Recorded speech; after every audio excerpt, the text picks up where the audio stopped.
자, 3거래일 동안 보세요. 외국인들이 5조 5천억을 팔았어요. 근데 그걸 누가 사요? 개인이 5조 8천억을 샀어요. 무슨 얘기냐면 저 바닥부터 쭉 올라올 때 개인들은 엄청 팔고 외국인들은 엄청 샀는데, 이번 주 월화수 3일 동안 개인들은 6조를 샀는데 외국인이 5조 5천억을 팔았다고. 이게 무슨 뜻이에요?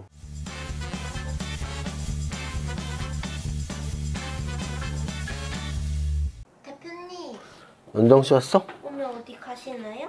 아. 머리 하신 것 같아요. 네, 오늘 좀 신경을 썼는데, 어제는 말씀드린 것처럼 김작가 TV를 갔다 왔고요. 오늘은 뭐 우리 회사의 프로그램에 대해서 관심 있는 분들은 많이 아시겠지만 드디어 100억 대학 7기 럭키 7입니다. 100억 대학 7기. 2025년의 마지막 기수가 럭키 7 100억 대학 7기고 2026년 첫 기수가 제가 가장 좋아하는 넘버 8 8기예요. 그래서 7기, 8기는 되게 복받은 기수일 거다라는 생각을 했는데, 오늘 그 복받은 기수 100억 대학 7기가 시작돼서 첫날이라서 좀 이렇게 머리도 단정히 하고 나왔습니다. 자, 어제 제가 뭐라 그랬냐면, 어제의 음선 시그널이 좀 의미 있는 조정 같다라는, 그래서 10월의 마지막 거래일 또는 그 전 거래일에 11월은 12월, 10월처럼 좋을 확률이 굉장히 낮으니까 여러분들이 좀 뭐 한 절반에서 3분의 1 정도 매도를 하고 좀 약간 보수적 대응을 말씀을 드렸는데요. 11월의 첫날에 2%가 올랐었고, 어제 2% 조정을 받았고, 근데 오늘은 굉장히 급락장이 나왔어요. 근데 물론 이제 종가 기준으로는 그래도 올렸지만, 지금 차트를 보면 이게 이제 아랫골이라고 보통 한단 말이죠. 아랫골의 저점이 거래소가 지금 6.16%가 빠졌었고요. 아침 10시 반이었죠. 이렇게 분차트를 보면 아침 10시 33분 10시 33분에 거래소 지수가 6.16%가 빠졌었고, 이제 종가 기준으로는 한 2.85%까지 절반이 약간 넘는 정도의 반등이 나온 음선의 아랫꼬리를 길게 만든 거래소 지수. 그리고 코스닥 지수는요. 코스닥 지수도 심하죠. 코스닥 지수는 아랫꼬리가 5.91%까지 빠졌었고요. 그래서 아랫꼬리가 5.91까지 빠졌었고, 역시 한 절반 정도 반등을 주는. 그래서 거래소와 코스닥, 오늘 지수가 왜 이렇게 빠졌니? 여러 가지 이유를 댈 수 있어요.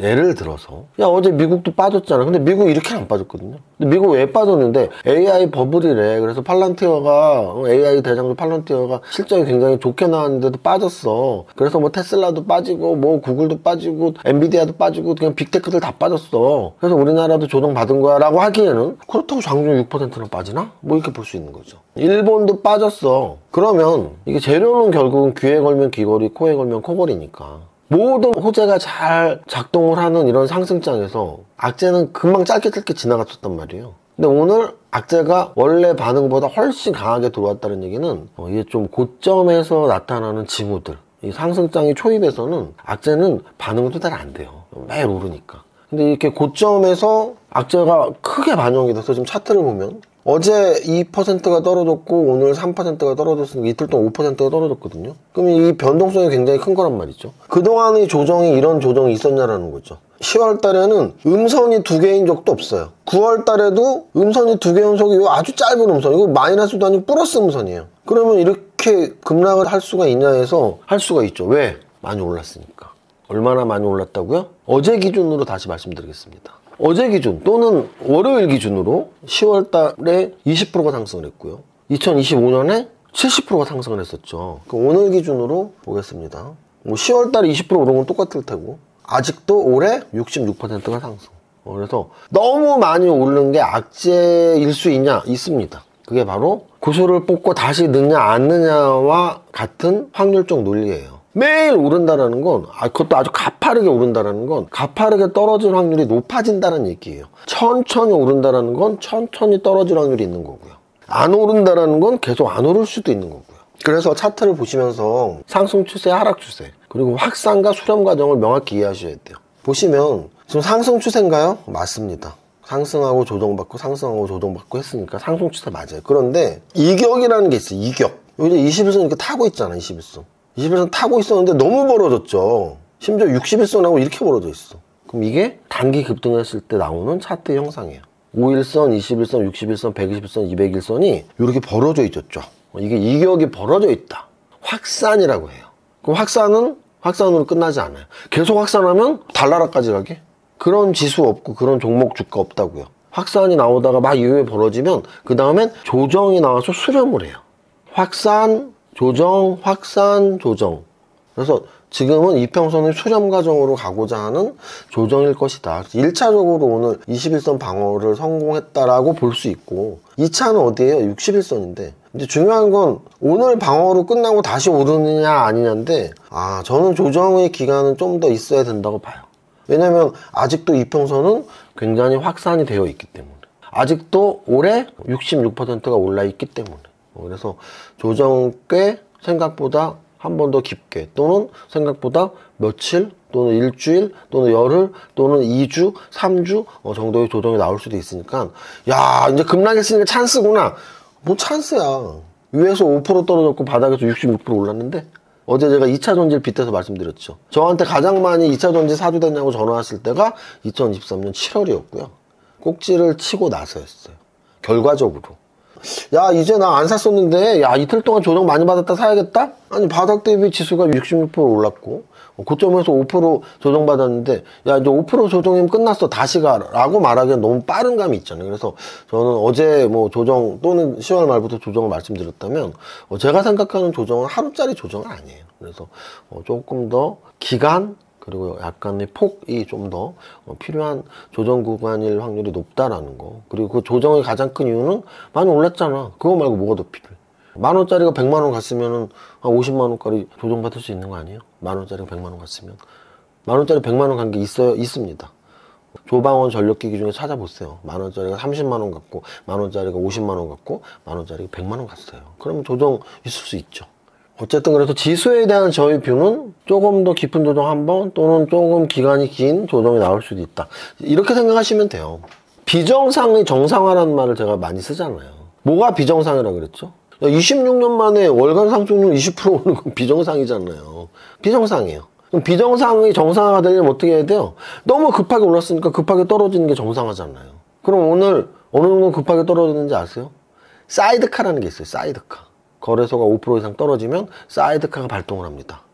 삐용 하고 사이드카가 발동을 해요. 그래서 오늘 사이드카가 발동을 했는데 그게 거래소 7개월 만입니다. 근데 7개월 만에 사이드카 발동하는 걸 대단하다고 떠들 필요는 없어. 왜? 10월 달에 지수 상승률은 26년 만인데 뭐. 그래서 26년 만에 끌어올린 거를 7개월 만에 한 번의 조정 정도로 한 번으로 끝나기에는 저는 좀 더 조정이 필요하다고 보는 거예요. 거래소 대형주 한번 보겠습니다. 삼성전자 4% 하락했고요. SK하이닉스는 오늘 진짜 강했던 거죠. 지수보다 훨씬 강했습니다. 그러면 삼성전자도 뭐 지수보다 조금 약했고 SK하이닉스는 지수보다 강했는데 뭐가 많이 떨어져서지? 하고 코스피 200을 보면 재미있는 현상이 나옵니다. 코스피 200에서 많이 떨어진 종목들 한번 볼까요? LIG 넥스원 뭐죠? 방산주. 하나시스템 뭐죠? 방산주. 한국항공우주 뭐죠? 방산주. 그럼 방산주가 많이 빠진 거잖아요. 그 다음 하나오션 뭐죠? 조선주. HD 현대중공업 뭐죠? 조선주. 조선주가 많이 빠졌네. 그 다음 두산 에너빌리티 뭐예요? 원전. 두산은 뭐예요? 원전의 지주회사. 원전도 많이 빠졌네. 이상하다. 조선주, 방산주, 원전주. 이걸 뭐라 그러죠 우리는? 조방원이라며. 조방원이 오늘 하락률이 가장 컸다고요. 조방원이 뭔데? 왜 조방원이야? 사람들이 왜 조방원이라고 이름을 만들었어요? 시장의 주도주, 가장 많이 오른 종목. 근데 조방원의 공통점이 있어요. 조방원의 공통점이 뭐냐면 조방원 모두 미국 정부 또는 트럼프와 관련이 있어요. 트럼프가 한국 조선 최고, 한국 원자력 최고, 방산, 한국 방산. 조방원은 미국 정부 또는 트럼프와 연관이 있어요. 물론 다른 연관도 있죠. 특히 방산 같은 경우는. 방산 같은 경우는 지금 글로벌 전쟁 시대니까. 하지만 특히 조선과 원전은 미국과 연관이 없을 수가 없죠. 그래서 그 재료로 굉장히 급등을 했다고요. 어느 정도 급등을 했는지 보면 하나 에어로스페이스가 대장주잖아요. 방산의 대장주. 그럼 방산의 대장주가 얼마에서 얼마까지 올랐는지 보면 2022년 코로나 저점이 15,000원이었어요. 15,000원에서 100만원까지 갔었다고. 몇 배예요? 60배. 고점이 그래요. 저점에서 고점. 5년 동안 60배가 올랐다고요. 자, 그 다음 두산 에너빌리티 5년 전 저점이 2,000원이었는데 지금 8만원. 몇 배 올랐어요? 40배. 자, 그 다음 하나오션 5년 전 저점이 10,000원이었는데 12만 원, 12배. 자, 그러면 왜 5년 전 저점을 얘기했냐면 5년 전 저점이 뭐예요? 코로나 저점 1400포인트예요. 1400에서 지금 지수가 4200까지 올라갔었잖아요. 1400에서 4200은 몇 배죠? 3배. 3배. 지수가 3배 올라갈 때 종목들은 평균값으로 3배가 올라가야 돼요. 근데 어떤 종목은 3배가 못 올라가는 게 있을 거고, 어떤 종목은 3배가 올라간 게 있을 거고, 어떤 종목은 9배가 올라간 게 있을 거고, 어떤 종목은 90배가 올라간 게 있다고요. 그러면 대부분의 중장기 투자인 해외 펀드들, 외국인들 또는 국내 펀드들, 그래서 우리가 그걸 뭐라 그래요? 외국인과 기관 투자자라 그러잖아요. 그 외국인과 기관 투자자들이 코로나 저점에서 뭐 쓸어 담았던 많은 종목들이 있을 거 아니에요. 그래서 지수가 1400에서 4200까지 3배가 올랐어. 야, 이 정도면 지수도 많이 올랐고 팔아도 되지 않아? 뭘 팔까? 고민을 했는데 40배, 100배 오른 게 있어. 팔고 싶지 않을까요? 그걸 우리는 차익 실현 욕구라 그래요. 차익 실현 욕구. 자, 그 외국인들의 차익 실현 욕구를 한번 볼까요? 여기 보시면 요 매매 동향을 한번 볼게요. 잘 한번 따라와 보세요. 우리가 4월 9일부터로 보겠습니다. 4월 9일. 왜냐면 4월 9일이 저점이었단 말이죠. 자, 보세요. 4월 9일 저점부터 오늘까지 매매 동향을 보세요. 4월 9일 저점부터 오늘까지 매매 동향이 외국인은 13조를 샀네요. 기관은 4조를 샀어요. 근데 개인이 코스피에서 23조를 팔았어. 4월 9일이 뭔데? 거래소 2280. 2280 저점 찍었을 때부터 오늘까지 이렇게 올라오면서 개인들은 23조 겁나게 팔았고 외국인과 기관은 열심히 샀잖아요. 이 얘기를 왜 드리냐면, 그런데 최근 5일을 볼까요? 최근 5일. 그냥 어제부터로 봐, 어제. 자, 지정해 보겠습니다. 어제로. 자, 11월 들어서 3거래일 지났잖아요. 월, 화, 수. 자, 3거래일 동안 보세요. 외국인들이 5조 5천억을 팔았어요. 근데 그걸 누가 사요? 개인이 5조 8천억을 샀어요. 무슨 얘기냐면 저 바닥부터 쭉 올라올 때 개인들은 엄청 팔고 외국인들은 엄청 샀는데, 이번 주 월화수 3일 동안 개인들은 6조를 샀는데 외국인이 5조 5천억을 팔았다고. 이게 무슨 뜻이에요? 외국인들은 코로나 저점 또는 4월 9일 저점부터 이렇게 올라올 때 바닥에서는 많이 사는데 어느 정도, 야, 이 정도면 팔아도 되지 않아? 라는 결심이 섰을 땐 파는데 이번 주부터 그게 보이잖아요, 지금. 그러면은 코로나 때 우리가 동학개미들이 지수를 올리고 동학개미들이 지수를 올릴 가능성, 또는 개인들이 많이 사서 지수가 올라갈 가능성을 언급하시는 분들이 있을 수도 있는데요. 그거는 바닥 때 얘기죠. 코로나 바닥 때는 개인들이 바닥부터 좀 모아간 게 있었어. 근데 지금은 정확히 데이터가 나오잖아요. 4월 9일부터 올라오면서 개인들은 계속 팔고 외국인들이 계속 샀고, 이번 11월 달 들어서 개인이 사고 외국인이 팔고 있다. 그래서 결론은 주식은 내가 산 가격보다 더 비싸게 사는 바보를 찾는 게임이라면, 지수가 올해 4월 달에 2280, 3000, 3300 올 때는 그 주식에 관심도 없고 갖고 있는 분들 막 팔기 바빴는데 이제 4000 넘어가니까 야, 이제 사야 돼 하고 산다고? 그건 아니라고. 그래서 4000 이상에서 안 사는 게 맞다라는 방송을 많이 했던 거고요. 어제 오늘 이틀 정도의 조정에 야, 이제 조정 끝났어 라고 말하기에는 외국인들의 매도세가 심상치 않으니까 좀 더 지켜보자. 매매 동향, 차트, 여러 가지 시그널들이 좋은 시그널들이 아니다. 좋냐 안 좋냐에서 안 좋을 확률이 꽤 높다라는 말씀을 드리고 있는 겁니다. 그래서 오늘 시가총액 상위 종목에서 그동안 상승률이 가장 높았던 조방원, 거기에 전력기기도 있잖아. LS일렉, 현대일렉 다 5% 이상 빠졌죠. 그래서 조선, 방산, 원자력, 전력기기 바닥 대비 막 30배, 50배, 100배씩 오른 종목들이 포함되어 있는 업종은 부담스럽다. 왜? 외국인들이 이틀 연속 굉장히 강한 6조 순매도를 하고 있으니까. 여기까지. 그럼 오늘 오른 종목들은 뭔데? 오른 종목들 어제랑 똑같잖아요. 뭔데? 제약바이오.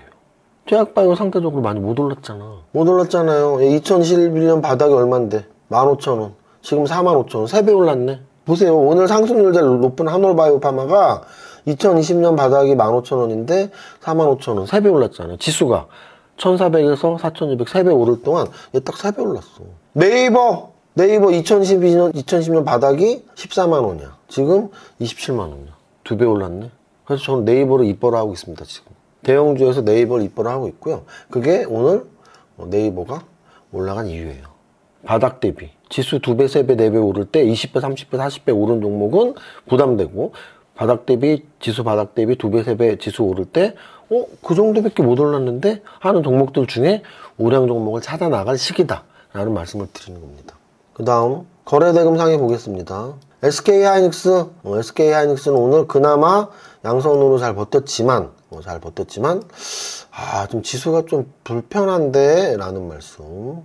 삼성전자 역시 마찬가지죠. 음선. 그 다음 두산에너빌리티 원자력 역시 음선 조정. 네이버는 올라가면서 거래가 나왔고, 노타는 3일 연속 양선 상한가. 일동제약 역시 제약바이오. 그래서 지금 오늘 떨어진 반도체, 원자력 이런 애들이 많이 섞여 있어서 오늘 주도 업종을 찾기에는 쉽지 않다는 말씀을 드립니다. 그 다음 상승률 상위 보겠습니다. 상승률 상위에서 오늘 보시면 일동홀딩스, 경남제약, 신테카 바이오, 근데 이런 것도 좀 시총이 다 작아요. 그래서 오늘 시총이 대부분 작은 애들이 탑 30에 들어와 있고, 그동안 막 1조, 2조, 3조짜리가 막 10%, 20%씩 올랐잖아요. 오늘 아무리 봐도 1조 이상 탑 30에 들어온 거 하나밖에 없어. 그 하나가 뭐예요? 대덕전자. 대덕전자가 뭔데? 제가 건대 강연에서 한 거잖아요. 아니, 건대 강연 오시라고 했잖아요. 오늘 같은 날 1조 이상 종목이 탑 30에 오른 게 딱 하나 나왔는데, 그 대덕전자 제가 건대 강연에 딴 겁니다. 영상으로 보신 분들 확인해 보세요. 결론 내드리겠습니다. 지수는 올해 26년 만에 연간 상승률, 그리고 10월 달에 20% 상승이 역시 26년 만에 월간 상승률. 그런데 이거는 비이상적인 상승이긴 하죠. 그러면 비정상적인 상승이 급하게 나왔으면 비정상적인 하락이 급하게 나와서 정상화가 돼야 되는데, 오늘 사이드카가 발동했다는 게 그 증명이고요. 그 다음 4월 9일부터 2200부터 거의 4200까지 지수가 거의 2배 올랐는데, 바닥에서 쭉 올라올 때는 개인이 엄청 팔면서 외국인 샀단 말이에요. 아까 봤잖아요. 23조 개인이 팔았단 말이에요. 근데 월, 화, 수 3일 동안 개인들이 6조를 사고 외국인들이 6조를 팔고 있어. 10월과 11일은 온도차가 달라지고 색깔이 달라지는데, 너무 많이 오른 게 악재다. 이익 실현 욕구가 생길 것이다. 이익 실현 욕구는 개인은 지금 있을 수가 없어. 왜? 바닥부터 산 건 외국인이니까. 그래서 외국인들이 지금 11월 달에 순매도로 완전히 전환을 한 거고, 그 물량이 꽤 많기 때문에 좀 지수가 더 조정받을 수도 있겠다. 그러니까 어떤 종목 위주로 조정받겠니? 바닥 대비 많이 오른 종목들. 지수가 2배 올랐는데 바닥 대비 지수가 2배 오를 때 10배, 20배 오른 종목들은 위험할 거 아니에요. 그 위험한 거 우리 이름 다 알잖아. 뭔데? 조방원. 너무 많이 오르니까 조방원 했잖아요. 조선, 방산, 원자력, 거기에 전력기기까지 너무 많이 오른 종목들이 오늘 앞장서서 떨어지고 있었다. 이 정도까지 정리를 드리면 될 것 같아요. 그래서 계속 말씀드리지만, 저는 그럼 너 상승장 끝났다고 보냐? 아니요. 저는 상승장이 계속 된다고 보는데, 상승장도 계단식이에요. 올라갔다가 좀 이렇게 조정받고 이렇게 하다가 다시 또 거기 전고점 뚫고 이렇게 가야 되는데, 10월 달에 20% 상승은 계단식이 전혀 아니었고 매일매일 올랐잖아. 매일매일. 그래서 계단식으로 조정을 안 받았으니까 깊은 조정이 한번 오고, 기간 조정이 끝나고 다시 전고점을 돌파해서 이제 4,500 이렇게 돌파할 수는 있지만, 일단은 조정권에 들어갔다라고 말씀을 드리겠습니다. 조정 이후에 재상승을 노려야 되는데, 조정이 생각보다 좀 더 나오고, 깊은 조정 또는 기간 조정이 더 나올 수 있으니까 섣부르게 하루 조정으로 끝났어 라고 생각하기엔 좀 이른 감이 없지 않아 있다라고 말씀을 드립니다. 우리가 귀에 걸면 귀걸이, 코에 걸면 코걸이에요. 오늘 지수가 6%까지 빠져서 사이드카가 나온 거는 진짜 고점에서의 변동성이니까 굉장히 불안한 거고요. 반면에 좋은 점도 하나 있었어요. 아래 꼬리부터 종가까지 반등이 절반의 반등이니까 꽤 강한 반등이었거든요. 그러니까 하루 종일 떨어졌다면은 완전히 그냥 초죽음이었을 텐데, 그래도 또 떨어진 거에서 반 정도의 반등을 준 거는 진짜 강하다. 근데 이제 이거를 결국 한마디로 하면, 하루에 지수가 6% 빠졌다가 3%로 끝났어? 이거는 뭐라고 표현하면 되냐면 굉장히 극심한 변동성이란 말을 쓸 수 있어요. 그럼 우리가 극심한 변동성이 나왔을 때는 추세 변환이 나올 가능성이 높은데, 바닥에서 극심한 변동성은 뭐예요? 거래량 터지면서 장대 양손. 그게 상승 전환 신호일 수 있고, 또 고점에서 극심한 변동성은 뭐예요? 지금처럼 이틀 동안 음선 나오면서 거래 터지는 거. 그거는 고점에서의 장대 음봉. 그래서 고점에서의 장대 음봉은 하락 시그널일 확률이 높기 때문에 좀 더 조정을 생각하자 정도로 마무리하겠습니다. 여기까지 하고, 오늘은 지수가 많이 빠졌으니까 부자노라는 생략하고 화이팅을 외치겠습니다. 우리 이세무사TV 구독자 여러분 모두의 성공 투자 화이팅! 화이팅!